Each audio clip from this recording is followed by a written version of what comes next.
Om Kim yang melihat layar ponsel membatu tak bergerak. Dia tak menyangka dengan apa yang dia baca.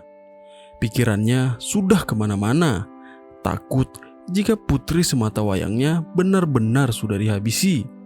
Tanpa sadar, air mata dari sang ayah yang sangat merindukan putrinya menetes tanpa henti hingga membasahi lantai yang ada di sana. Mencoba untuk kuat, Om Kim mengusap air mata yang berjatuhan dari wajahnya. Dia mencoba untuk menelpon orang yang mengirim pesan tersebut dengan tangan gemetar. Di sisi lain, si gigi kuning dan juga anak buahnya sedang berada di sebuah mobil yang sedang berjalan. Anak buahnya itu sebut saja si botak. Dia berkata jika dia baru saja mengirimkan pesan kepada Min Cheol perihal anak yang bermasalah dengan anaknya Presdir. Tak lama, ponsel si botak berdering. Dia berkata jika tidak biasanya Min Cheol menelpon langsung seperti itu, karena biasanya dia akan mengirim sebuah SMS terlebih dahulu kemudian menelponnya. Si gigi kuning yang mendengarnya menyuruh si botak untuk tidak mengangkat ponselnya karena itu sudah pasti dari polisi. Si botak juga disuruh untuk menghapus keseluruhan isi chat dengan Min Cheol. Dan untuk berjaga-jaga, si botak jangan menerima panggilan apapun dari kru dan segera membuang ponselnya tersebut. Om Kim yang melihat jika chat sebelumnya sudah dihapus dan sudah tak tersedia lagi, kemudian menghampiri Min Cheol. "Oi, katanya obrolannya sudah tak tersedia. Apa maksudnya?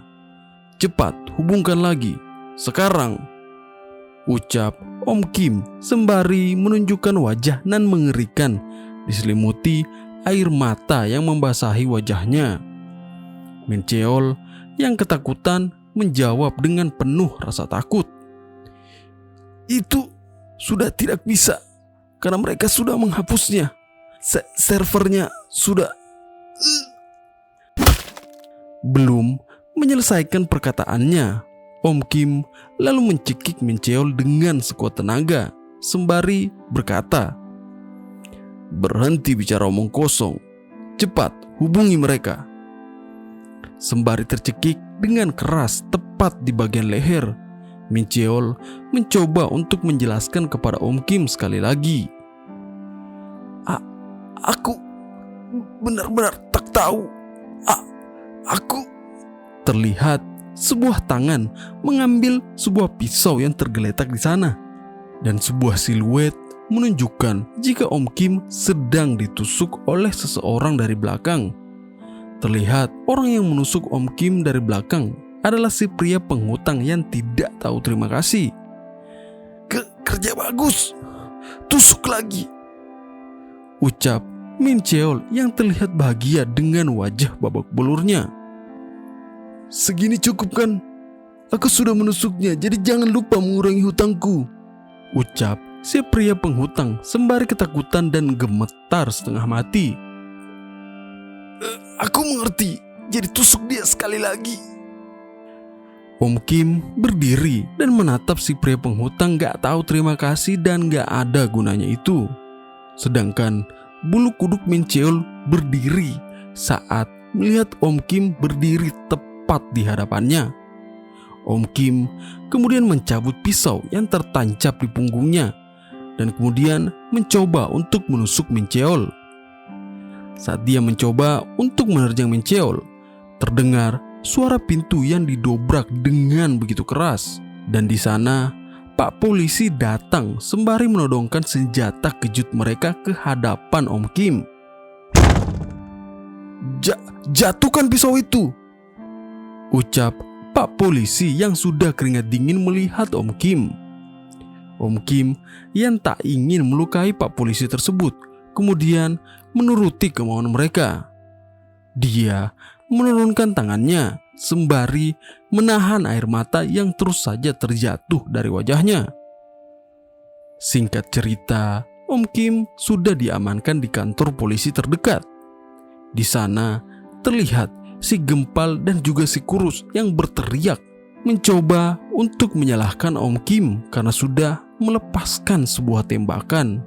Sedangkan Om Kim yang mendengar keributan tersebut hanya terdiam duduk tak berkata sepatah kata pun.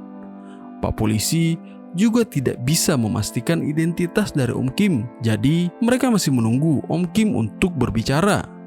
Pak polisi lainnya juga tidak menemukan petunjuk apapun di ponsel Min Cheol.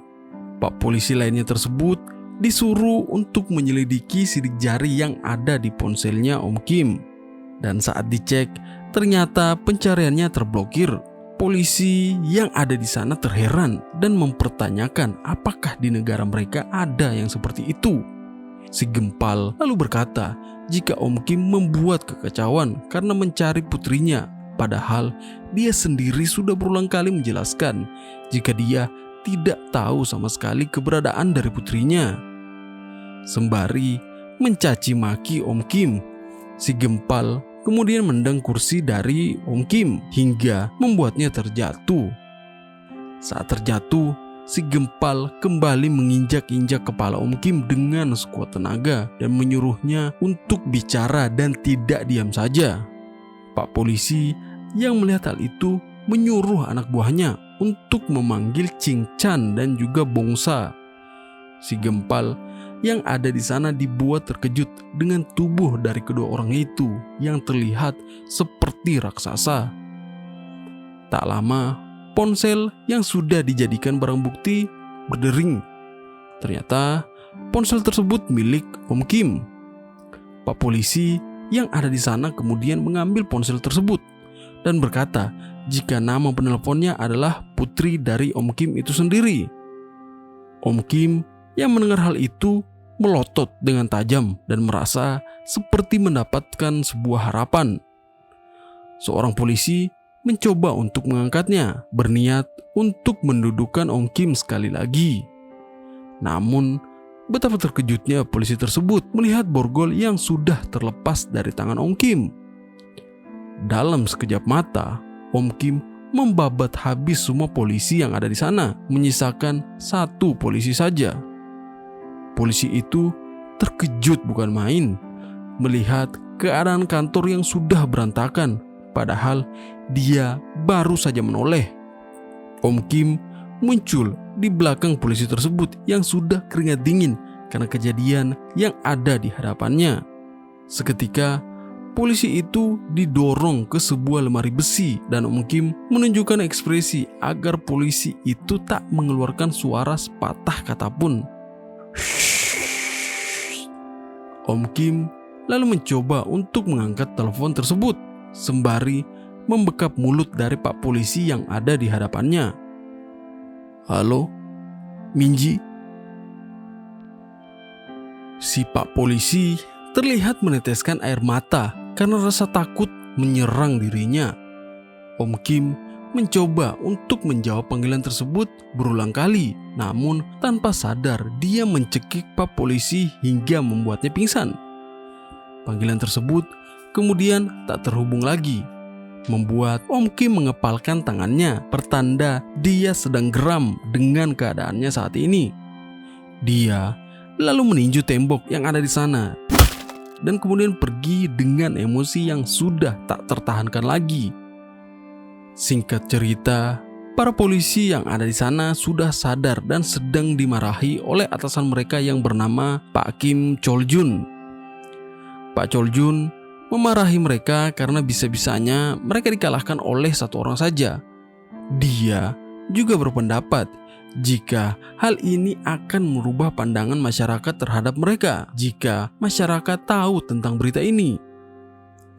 Tak jauh dari sana, terlihat seseorang yang mencoba untuk menerobos dan dihalangi. Orang itu menunjukkan lencana miliknya yang membuat orang yang menahannya terkejut. Pak Choljun kemudian diberitahu jika ada seseorang yang ingin bertemu dengannya. Pak Choljun mengira jika yang datang itu adalah seorang wartawan. Namun perlahan orang itu mendekat dan langsung menampar Pak Choljun dengan sangat keras hingga membuatnya terhempas jatuh. Pria itu lalu berkata kepada Pak Choljun, Kau pikir kau ini sedang bermain-main lampu merah lampu hijau, hah? Biar kutanya, apa kau penanggung jawab di sini? Jawab. Pak Choljun sembari memegang pipinya yang habis ditampar dan terheran siapakah gerangan pria di hadapannya saat ini. Sembari sebats dan dibakarkan langsung oleh anggotanya. Pria tersebut diketahui bernama Direktur Kang Guk Chol alias si anjing tanah, dan dia berasal dari Departemen Operasi Khusus Nasional. Bersiaplah untuk melepas pakaian itu. Apa benar ini tempatnya? Tanya Pak Guk Chol kepada bawahannya. Sudah saya identifikasi jika kode 66 ada di sini. Dan tempatnya tepat di kantor polisi ini, Pak. Kalau begitu cari dari keluarganya dulu. GPS putri tunggalnya sudah kami amankan, Pak. Dan untuk kode 66 sendiri sedang kami lacak keberadaan ponselnya. Apa kau bilang? Dia itu tidak butuh yang namanya ponsel. Dia pasti sudah membuangnya. Dia bukanlah orang yang bodoh yang akan membawa ponsel karena tahu pasti akan dilacak. Pak, GPS-nya bergerak. Apa kau bilang? Di mana lokasinya sekarang? Itu dia sedang berada di tempat taekwondo, Pak. Berpindah ke tempat taekwondo yang dimaksudkan sebelumnya yang bernama Haiyan Taekwondo. Terlihat anak-anak sedang berlatih di sana. Mereka dilatih oleh seorang pelatih berkacamata. Mereka kemudian disuruh untuk beristirahat selama 10 menit oleh sang pelatih. Betapa senangnya mereka mendengar jika waktu istirahat sudah tiba. Dan Om Kim terlihat sudah ada di sana menunggu sang pelatih. Pak pelatih kemudian duduk di samping Om Kim dan berkata, "Sudah lama tidak bertemu ya." Pak pelatih diketahui bernama Sung Hanso.